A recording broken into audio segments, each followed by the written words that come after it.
দিলেন, আল্লাহ আপনাদেরকে দিল। দেওয়ার পরে আপনি যদি আল্লাহ শুকর আদায় না করেন, আল্লাহকে যদি খুশি না রাখেন, তাহলে আপনার সবকিছু বিধা যাবে। আল্লাহ তাআলা বলছেন যে ওমা খালাকতুল জিন্না ওয়াল ইনসা ইল্লা লিয়াবুদুন, আমি মানুষ এবং জিনকে সৃষ্টি করেছি একমাত্র ইবাদত করার জন্য। আর আয়াতে আল্লাহ বললেন যে লাহুম কুলুবুল লা ইয়াফকাহুনা বিহা, আমি মানুষ সৃষ্টি করার পরে আমি এদের একটা কলব দিয়েছি। কি দিয়েছি? কলবুন, কলব।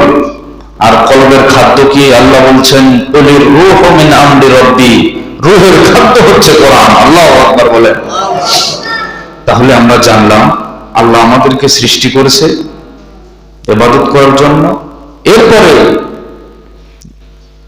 সৃষ্টি করার পরে যে চলে যেতে হবে নাফেরার দেশে, এই জন্যই আল্লাহ সূরা জুমার ভিতরে সুন্দর করে বললেন, আল্লাহ রাব্বুল আলামিন বলেন কুল ইন্নাল মাউতাল্লাযী তাফিরুনা মিনহু ফাইন্নাহু মুলাকীকুম সুম্মা তুরাদ্দুনা ইলা আলিমিল গায়বি ওয়াশ শাহাদাতি ফায়ুনাব্বিউকুম বিমা কুনতুম তা'মালুন। আল্লাহু আকবার।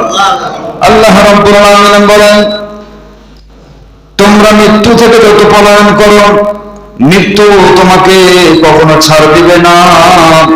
আমাদের নবী মুহাম্মদুর রাসূলুল্লাহ, সকলে বলি সাল্লাল্লাহু আলাইহি ওয়াসাল্লামের জীবদ্দশায়